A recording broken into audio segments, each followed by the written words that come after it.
As your business grows, you need a lot more organization. Yeah. Because as things get bigger, they become also more chaotic. Exactly. And so without that organization, it becomes a big mess. Yeah. So this also relates to your website. Because your website, as it grows, you need to have some structure in there, right? And if you said that your website shouldn't be growing, you're mistaken. Because like your business, your website should also be growing because you're going to have a lot more stuff to say about the services and products that you sell. Now, this is in context to the Google SEO Starter Guide. Right. Yes, Google has a starter guide for search engine optimization. And so today's topic will be about organizing your content on your website. I'm Stephen Lau. And I'm Tahmid Jawad. And today we're going to help you create more zen from the chaotic content that you might have on your website. So definitely Google wants some help from you when it comes to organizing your content.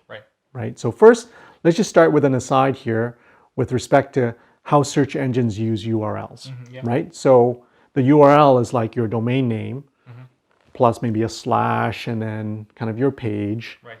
And each page has to have a different URL. Exactly. Each page has to have a different and unique URL for itself. That's correct. Yeah. That's pretty standard. And then also, Google does recommend that you use HTTPS, which is kind of like SSL certificate. an SSL certificate because it wants to protect your data as it transits away from the computer to another computer. Right. Right? And it's Google has made it mandatory. Okay, so you definitely need to have it. And then we're going to talk about really how navigation is important to search engines now. Okay, so Google says this. I'm going to read it directly from the guide because it's super important.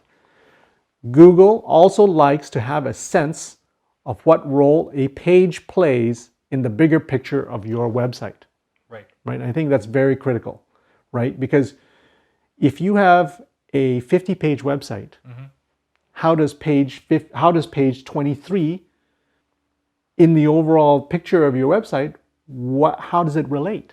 Exactly. And especially if you have different services that you're offering to your customers, you have to name the service pages properly. Yeah. You have to make it You have to very organize clear. Yeah, especially it's like how you make it easier for your customers when they're landing on your website. How do they navigate to all of your pages, not just the home page, your service pages, your contact pages. If you have any articles or blogs, how do you organize that so that people can easily find those blogs from your home page?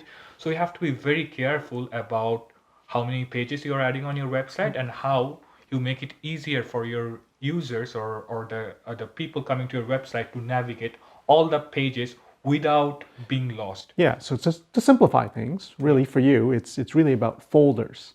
Right? So if you organize things into folders on your website, that's going to help a lot. Right. Because now as you come up with new content, you know which folder it has to go into. So example, if you have a service folder, so it could be yourwebsite.com/services. Services, yeah. So now every time you come up with service content, guess where it's going to go? It's going to go into the service folder. Right. If you add testimonials, which folder is it going to go to? Maybe your About Us folder. Right. Right? Right. You want to write a blog or an article, maybe it might go into the resource folder. Right. Right? Right. And so ultimately you create that structure. So now you're helping Google organize that content. So even you can go further down the line, even their services. Let's just say you're a renovation company. Yeah, services, that's great. But maybe you have enough content now for to have a kitchens folder. Right. So in the kitchens folder, suddenly it's like all your work or all your portfolio pieces for kitchens can go there. You have content about overview about a kitchen renovation, the different sizes of kitchens that you renovate, the types of products that you might want to put into a kitchen like cabinets, floors, countertop, and whatnot. So organizing that in there. Because if you didn't, it'd be out in the open. Exactly. So that's what we suggest to our customers as well or our clients as well, because when you're planning to build a new website, you're excited, you have tons of content that you want to put on your website and you just jump into it, right?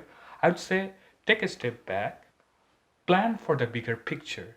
where you want to take your website, and then plan properly at the beginning so that later on you don't have to do any adjustment. Because think about any service that you haven't planned, or you didn't have even plan to have a service folder, and later on if you do decide to do that, then you might have to adjust the URL structure, and that will create more problem like the broken links, That's right.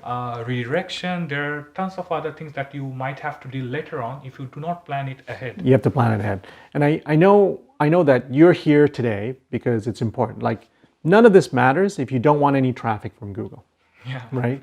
But it is related to the Google Starter Guide. So content organization is critical, right? And if you have a problem with having a 100-page website, then this is news for you. You need a large website to start to garner traffic, because your competitors are also creating large websites. And that's, I think, a key point, because otherwise structure is not necessary. Right. Okay, so just in summary then, really, Google wants you to define the context of your content in the overall website. So you have to plan it out properly and create a site architecture that makes sense, right? And Google has this as an independent piece within its starter guide. So it is super important, right? Yeah. So if you have more questions really about organizing your content or creating a site architecture that makes sense within your industry, make sure to drop us a line. We're more than happy to help. Our information is just located below, right? And again, I just encourage you here that this show is really all about helping you to understand the Google Starter Guide as it pertains to local businesses. I'm Stephen Lau, signing off. And I'm Tahmid, signing off. If you like this video, please share, Like, and subscribe to our channel.